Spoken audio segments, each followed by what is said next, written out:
You're listening to KDUX Web Radio, broadcast live from the Richland campus of Dallas College in Dallas, Texas. We are the voice of Richland. Continuing our ongoing coverage of the 2024 presidential election, looking at the early returns right now, and as you mentioned before we went to the back to the music, Patrick, Trump ahead 105 to 27. Still early, though, in the evening. Still early.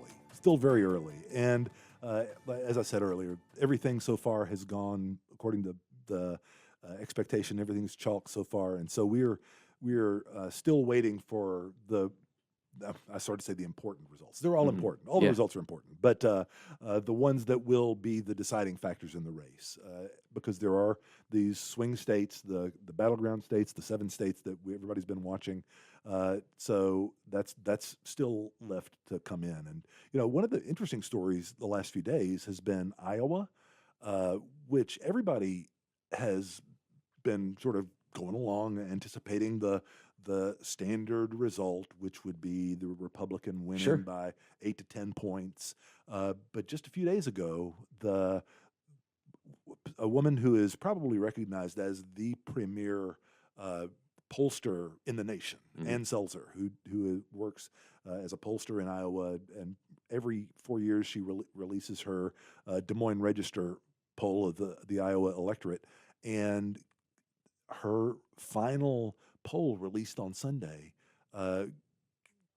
had Harris leading by 3 points. Wow, that's surprising. Which is an earthquake. Yeah, it's a stunner, and yeah, who knows? Nobody knows, because there was an Emerson poll. That's the funnier, though, is the speculation. I know, that's right. That's right. It's like college football. Everybody loves to talk about. I was about to say, it's like fantasy football for politics. No, that's right. That's right. But if it's true that she is performing much better than expected, even if she doesn't win Iowa, because she's not counting on Iowa. Sure, that's not part of her road to 270.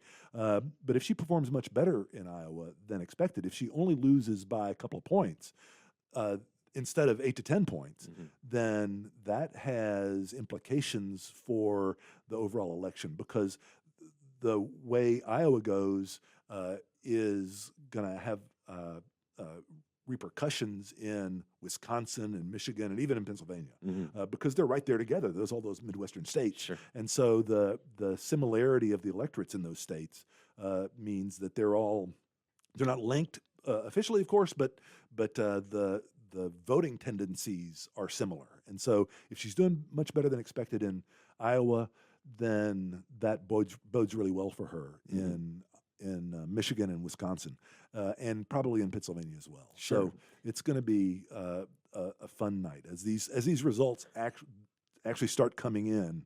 I'm eager to see how this all comes out. Well, I'm sorry. Go ahead. Oh no. I was just going to ask. With what you had just said about Iowa, and the broader implications there.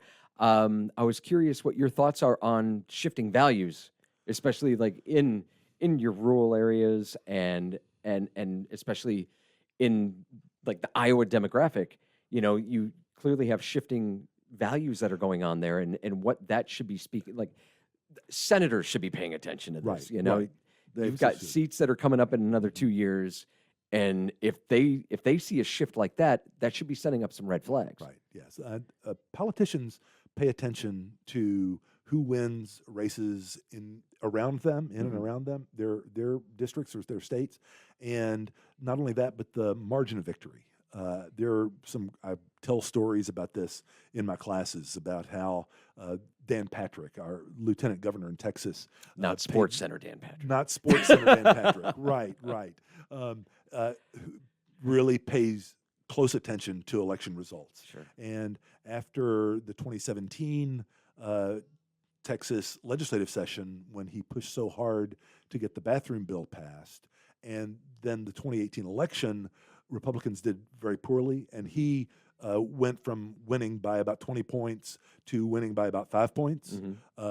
In the 2019 session, he did all bread and butter issues, Yeah. all taxes and education, and left those culture war issues behind. Now Hmm. he's gone back to them Sure. because the Trump phenomenon has sort of brought those culture war issues back to the fore. But it was strictly a matter of paying attention to the election results, and it caused him to dramatically change his behavior. Hmm. That's the way politicians are. Yeah. I think that the results in Iowa are reflective, as you say, of a changing sensibility.